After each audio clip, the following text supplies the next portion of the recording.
যারা young generation, যাদের বয়স এখনো 30 বছর হয় নাই, এই যুবকরা কান খাড়া করো। স্পেসিফিক এই আয়াতটা তোমাদের জন্য। তৃতীয় আয়াতে আবার কমন যাব, ভালো করে বোঝো। শুনতেছ? যুবকদের এখন নিয়ম হচ্ছে, যুবকরা যত যুবক আছে সবাই এখন ব্র্যান্ড পছন্দ করে। ব্র্যান্ড, ব্র্যান্ড বুঝেন? দোস্ত তোর পায়ের জুতাটা তো খুব সুন্দর। ওরে বাবা, তুই মনে করছিস এই জুতা আমি ফুটপাত থেকে কিনছি?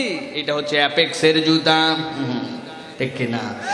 ব্র্যান্ডের দাম আছে। এটা বাটার জুতা, এটা হচ্ছে লোটোর জুতা। জুতা ভালো না হয়ে পারে নাকি? কই দোস্ত আসো তো একটু সবাই সেলফি তুলি। ই করো সবাই করে সেলফি তুলছে। কারটা সুন্দর দেখে তোরটা এত সুন্দর, আমারটা কালো আসলো কেন? সাথে সাথে ফুলে গেছে। বলে সুন্দর আসবে না মানে? তুই কি মনে করছিস আমার মোবাইল কি চাইনা নাকি? আমারটা আইফোন 7, সেলফি সুন্দর না হয়ে পারে নাকি? কথা বলো। ব্র্যান্ড পছন্দ করে, সব কিছুতে ব্র্যান্ড। শুধু যুবক না, হুজুররাও পছন্দ করে। মসজিদের ইমাম সাহেব মসজিদ থেকে বাড়াইছে, হুজুর আপনার গায়ের আতরটা তো খুব সুগন্ধ। হুজুর ফর্মে এসে গেছে, মনে করছো এটা লোকাল দোকান থেকে। আমার ভিআইপি মুসল্লি আল হারামাইন কোম্পানির আতর আবুধাবি থেকে এনে দিছে। কথা বলে। ব্র্যান্ড পছন্দ করে যুবকদের। ব্র্যান্ড আর ব্র্যান্ড। কোন কোম্পানির গাড়ি চালাও? কই সবাই তো টয়োটা চালায়, টাটা চালায়, আমি বিএমডব্লিউ চালাই, আমি চালাই হচ্ছে অডি। ভাব আছে একটা, ঠিক কিনা? যেখানেই ব্র্যান্ড সেখানেই ভ্যালু, সেখানেই দাম। কোন কোম্পানির পাঞ্জাবি পরো? বলো ইয়োলো শার্ট পরি, আরঙের পাঞ্জাবি পরি, আরমানির জামা পরি, বলে কিনা? সব মানুষ ব্র্যান্ড পছন্দ করে। ব্র্যান্ডের একটা ভ্যালু আছে। ইভেন তো ঘড়ি পর্যন্ত মানুষ ব্র্যান্ডের ঘড়ি পরে, রেডো কোম্পানির ঘড়ি পরে, সবচেয়ে দামি দামি ঘড়ি পরে, সিকো 5 পরে। ব্র্যান্ডের একটা ভ্যালু আছে। আল্লাহ রাব্বুল আমিন বলছেন, ও দুনিয়ার মানুষ, প্রথম আয়াতে কারিমার মধ্যে আমি তোদের কাছে জিজ্ঞাসা করলাম, তোরা কি বলার মতো কিছু ছিলি নাকি? তোরা সবাই সাক্ষ্য দিয়েছিস, তোদের বাপ সাক্ষ্য দিয়েছে। না আল্লাহ, আমরা বলার মতো কিছুই ছিলাম না। আল্লাহ বলছেন, এবার আয় তো দ্বিতীয় আয়াতের মধ্যে তোদেরকে একটু জানাই, কিছুই তো ছিলি না। কোন ব্র্যান্ড দিয়ে তোদেরকে বানানো হলো? তোদের ব্র্যান্ডের নাম কি? ব্র্যান্ডের ভ্যালু কত? কত দামি প্রোডাক্ট দিয়ে তোদেরকে আমি আল্লাহ সৃষ্টি করলাম।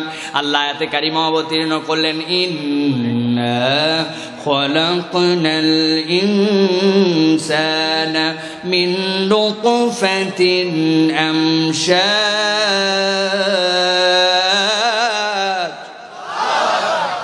আল্লাহ রাব্বুল আমিন বলছেন, ও দুনিয়ার মানুষ, তুই কিছুই ছিলি না, তোকে কি দিয়ে বানালাম তুই একটু বোঝ। ইন্না খালাকনাল ইনসানা মিন নুতফাতিন আমশাজ। আল্লাহ বলছেন, আমি রব্বুল আমিন তোকে এমন একটা ফোঁটা দিয়ে বানালাম। আমি আল্লাহ তোকে এমন একটা ড্রপ থেকে সৃষ্টি করলাম। তোর বাপ মা রাত্রেবেলা শুয়েছিল, শুয়ে থাকা অবস্থাতে দুইজনের মধ্যে ভালোবাসা হয়ে গেছে। গভীর রাত্রে ফজরের সময় চলে আসছে, মুয়াজ্জিন মসজিদ থেকে মিনারা থেকে আহ্বান করেছে। মুয়াজ্জিন ডাক দিছে, হাইয়া আলাস সালাহ, আসো আসো কল্যাণের দিকে আসো, হাইয়া আলাল ফালাহ আসো। কিন্তু আমি রব্বুল আমিন বলছি, ও পিতামাতা, রাত্রেবেলা মুহাব্বত হওয়ার কারণে তোমার জন্য এখন মসজিদে যাওয়া ফরজ, জামাতে ফজরে হাজিরা দেওয়া ফরজ। কিন্তু আমি আল্লাহ ওই ভালোবাসার কারণে এমন কত ফোঁটা বেরিয়ে গেছে। আমি আল্লাহ তোমার জন্য নতুন একটা বিধান দিয়েছি, মসজিদে যাওয়ার আগে তুমি গোসল না করে যেতে পারবে না, ঠিক কিনা? আল্লাহ বলছেন, যেই পানিটা বের হলে, যেই ফোঁটাটা আসলে, যেই ড্রপটা নির্গত হলে তোমার অপর ফরজ আহ্বানের আগে তোমাকে আমি রব্বুল আমিন গোসল করাকে ফরজ করে দেই। তুমি কি মনে করছো মহামূল্যবান এইটা? মহাশুদ্ধ মহাপরিশুদ্ধ পানি।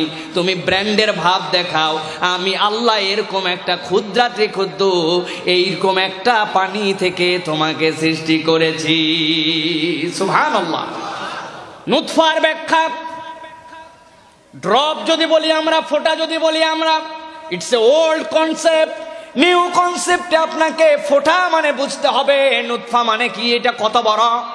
ব্র্যান্ডটা ক্লিয়ার করার জন্য ভালো করে বুঝতে হবে। আমি আমার ভাষায় বিজ্ঞানের উদাহরণটা আপনাদের কাছে বলি। বিজ্ঞান যেভাবে জটিলভাবে বুঝাইছে এইভাবে না, সহজ করে আপনারা বুঝে নেন। একটা পেন নিয়েছেন, একটা কলম নিয়েছেন, নেওয়ার পরে হাতের মধ্যে একটা ফোঁটা দিয়েছেন। ইংরেজিতে এইটাকে বলে ফুল স্টপ।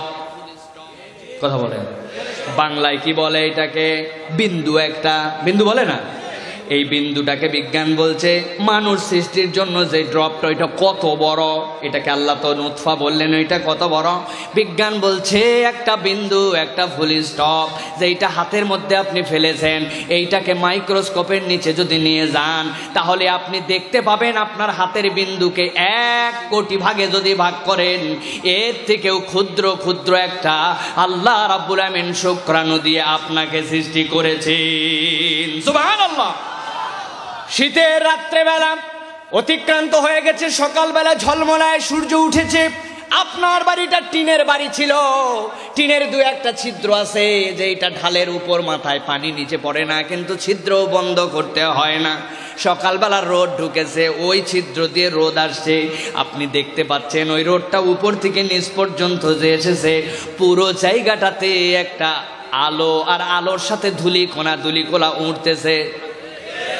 আপনি কি মনে করছেন যে এই ছিদ্র সোজা আসছে, ওইটুকুতেই খালি ধুলিকণা, ঘরের মধ্যে কোনো ধুলাবালি আর নাই? আসলে কি তাই? আছে। ওই ধুলিকণার যে ক্ষুদ্র ক্ষুদ্র, ওইগুলা কি হাত দিয়ে ধরা যাবে? ধরা যাবে না। কিন্তু বিজ্ঞান বলছে আমাদের কাছে ধরার উপায় আছে, আমরা ধরছি একটা ধুলিকণা। ওই ধুলিকণাটাকে যদি 1 লক্ষ ভাগে আপনি ভাগ করতে পারেন, তার থেকেও ক্ষুদ্র ক্ষুদ্র ক্ষুদ্র একটা শুক্র দিয়া আল্লাহ রাব্বুল আলামিন আপনাকে আমাকে তৈরি করেছেন। তারপরেও বান্দা তুমি কিসের ভাবনা, কিসের দাপট দেখাও? সামান্য একটু ক্ষমতা পাওয়ার পরে কেন তুমি মানুষের প্রতি অন্যায় করো? আমার আল্লাহ জিজ্ঞাসা করছেন, এই জন্য দুনিয়ার মানুষ, আমি রব্বুল আলামিন তোমাকে এইরকম একটা ক্ষুদ্র ফোঁটা দিয়ে তৈরি করলাম। বান্দা, তুমি কি তোমার নিজের পরিচয়টা বুঝতে পারতেছো? কোন ব্র্যান্ড থেকে তুমি আসছো? আল্লাহ রব্বুল আলামিন এবার বলছেন কিভাবে বানালাম, শোনো। আল্লাহ বলছেন আমসাজ। আমসাজ মানে কি? তাফসিরে কাবীরের ভিতরে এসেছে, তাফসির ইবনে আশুরের ভিতরে এসেছে। আপনাদের বাড়ির কাছে তাফসির মসজিদের মধ্যে যে দেখে নেবেন, মারিফুল কোরআনের মধ্যে আসছে আমসাজ কাকে বলা হয়। আল্লাহ রাব্বুল আমিন প্রক্রিয়াটার বর্ণনা দিচ্ছেন। আমসাজ মানে, আমি বাংলা ভাষায় একটা তাফসির করি, বুঝতে পারবেন। আপনাদের এলাকায় ছাদ ঢালাই হয় মাঝে মাঝে, ছাদ ঢালাইয়ের সময় দেখবেন একটা মেশিন নিয়ে আসে, নিয়ে আসার পরে লেবাররা 4টা খোয়া মাথার মধ্যে নিবে, 4 টুকরি নিয়ে ওর মধ্যে ফেলবে, এরপরে 4টা বালু দিবে, 1 বস্তা সিমেন্ট দিবে, যতটুকু লাগবে ততটুকু পানি দিবে, স্যালো মেশিন দেওয়া মেশিন, এরপরে মশলাটাকে ব্লেন্ড করে। দেখছেন কি বলে এটাকে? Mixture machine. কি বলে? Mixture machine. আমসাজের বাংলা তাফসীরটা বুঝে নেন। মুফাসসিররা বলছেন একই কথা, আই ইখলাতা ইখতালাতা, আল্লাহ রাব্বুল আমিন সংমিশ্রণ ঘটান। কিভাবে ঘটালেন? মায়ের পেটের মধ্যে আল্লাহ রাব্বুল আমিন পিতার অংশটুকুকে ঢুকালেন, ঢুকানোর পরে মায়ের অংশটুকু পিতার মধ্যে থেকে নিলেন। পিতার মাতার মধ্যে থেকে যে অংশটা আসলো, 2টা শুক্রাণু আর ডিম্বাণু, আল্লাহ মায়ের পেটের মধ্যে এরপরে এইটাকে ফার্টিলাইজ করেন, এইটাকে সংমিশ্রণ করেন। সংমিশ্রণ করার পরে কেবল মানুষ তার অস্তিত্বের দিকে এগিয়ে যায়। সুবহানাল্লাহ। ভারতের বিখ্যাত হাসপাতাল সিএমসি, খ্রিস্টান মেডিকেল হাসপাতাল, নাম শুনছেন?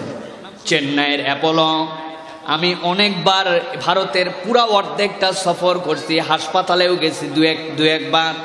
যাওয়ার পরে দেখি একটা সেকশন আছে, ওই সেকশনটা হচ্ছে পৃথিবীতে যাদের সন্তান হয় না তারা সেখানে চিকিৎসা নেওয়ার জন্য যায়।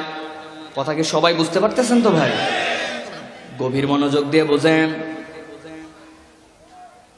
ওই সেকশনের মধ্যে সারা পৃথিবীর থেকে গত বছর প্রায় 33,000 লোক গেছে অ্যাপোলোতে।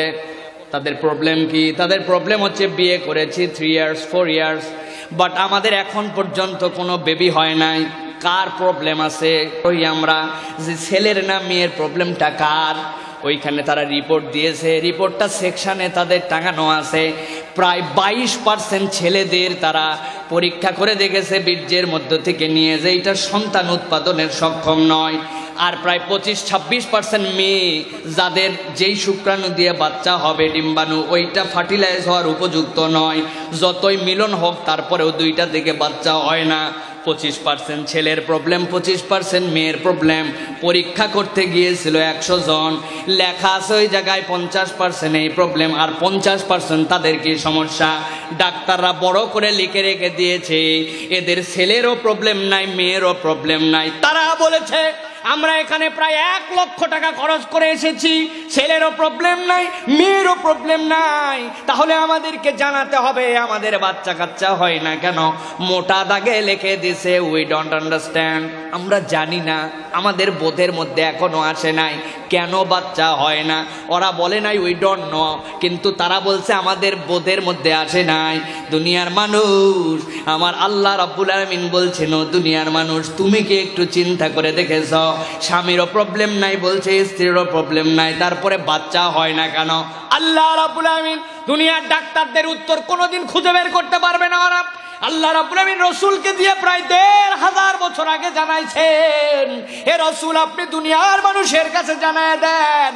বুখারীর হাদিসের মধ্যে আছে কিতাবুল হায়েজের মধ্যে আল্লাহর নবীর প্রতি আল্লাহ রাব্বুল আলামিন ওহী করেছেন, আল্লাহর নবী জানিয়েছেন দুনিয়ার মানুষ শোনো, যখন তোমার বাবা মা যখন মিলিত হয়েছে, পিতার ফোঁটাটা যখন স্ত্রীর মধ্যে প্রবেশ করেছে, তুমি কি মনে করছো এই ফোঁটার দুইটার কার্যকারিতা থাকলেই সেখানে যে বাচ্চা হয়ে যাবে? জি না, আমি আল্লাহ রাব্বুল আমিন ওই বাবা মার ওই শুক্রাণু ডিম্বাণু মিলন হওয়ার আগে আমি আল্লাহ মায়ের পেটের মধ্যে একটা ফেরেশতাকে পাঠিয়ে দেই।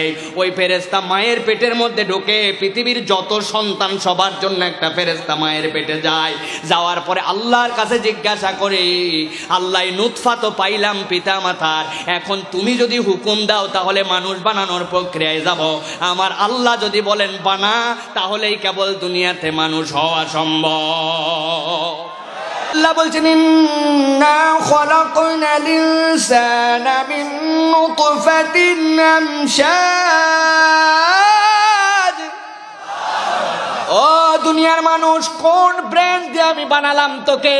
তুই তো স্বীকার করেছিলি তুই কিছু নয়, কিন্তু কোন ব্র্যান্ডের তুই? কিসের এত তোর ভাব, কিসের এত তোর দাপট, কিসের এত তোর বাহাদুরি, কিসের এত তোর লোকের জন্য মাস্তানি করা? তুই কি জানিস তুই স্বীকার করেছিলি যেরকম কিছু ছিলাম না। আবার আমি আল্লাহ তোকে বললাম কি দিয়ে তোকে বানাইছি সেটাও জানায় দিলাম। কোনো কারণ না, একমাত্র কারণ হচ্ছে মাথাটা যেন আল্লাহর জন্য নিচু থাকে, ঠিক কিনা?